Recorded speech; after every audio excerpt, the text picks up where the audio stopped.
Kalau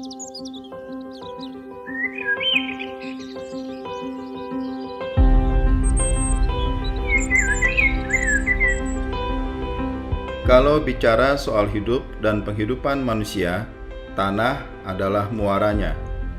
Sebagai tempat berpijak, tanah memiliki peranan penting dan menjadi fondasi utama dari semua kegiatan yang dilakukan manusia. Dalam sistem hukum pertanahan kita, bahkan tanah dianggap bagian dari kepentingan umum yang mempunyai fungsi sosial dan punya peran penting dalam pembangunan. Karena tanah adalah sumber makanan dan sumber penghidupan manusia, merebut tanah berarti merebut makanan. Itu artinya juga merebut sumber penghidupan manusia. Sudah hampir 2 tahun saya berkeliling Indonesia, mencari tahu permasalahan mengenai tanah dan hidup masyarakat kita. Masih ada ketimpangan penguasaan atas tanah, status tanah yang belum jelas, ketidaksesuaian tata ruang, konflik agraria yang tidak terselesaikan, belum lagi masalah masyarakat adat yang perlu mendapat perhatian khusus. Semua ini membutuhkan kolaborasi dan kerjasama guna mengatasinya, agar tidak menjadi beban di masa yang akan datang. Untuk itulah, kami melalui gugus tugas reforma agraria terus berupaya mendorong penyelesaian permasalahan agraria dan tata ruang melalui kolaborasi dan integrasi antar kementerian lembaga, dunia usaha, dan pemangku kepentingan lainnya.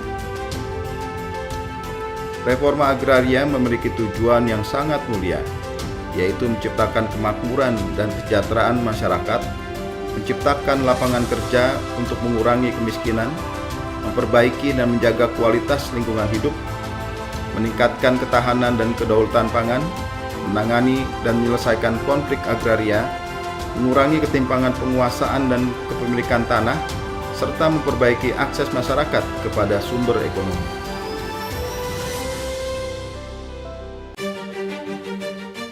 Reforma agraria juga perlu dilakukan secara kontekstual, dengan misalnya menghormati masyarakat adat yang menguasai sebuah wilayah baik di daratan maupun di wilayah perairan. Reforma agraria di wilayah pesisir dan pulau kecil juga menjadi perhatian kami untuk memberikan kepastian hak serta dukungan akses bagi masyarakat yang secara turun-temurun bahkan sebelum NKRI terbentuk telah hidup di atas air dan menggantungkan kehidupannya dari hasil laut.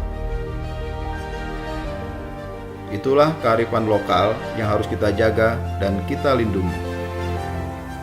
Selain itu, wilayah perbatasan juga menjadi perhatian kita bersama. Memberikan kejelasan kepemilikan berupa sertifikat tanah yang berada di area perbatasan, membangun kawasan pedesaan yang berakselerasi menjadi kawasan perkotaan, dengan mengembangkan potensi yang dimiliki untuk kesejahteraan masyarakat perbatasan melalui perwujudan pola ruang dan struktur ruang. Tujuan mulia ini harus kita kawal secara bersama.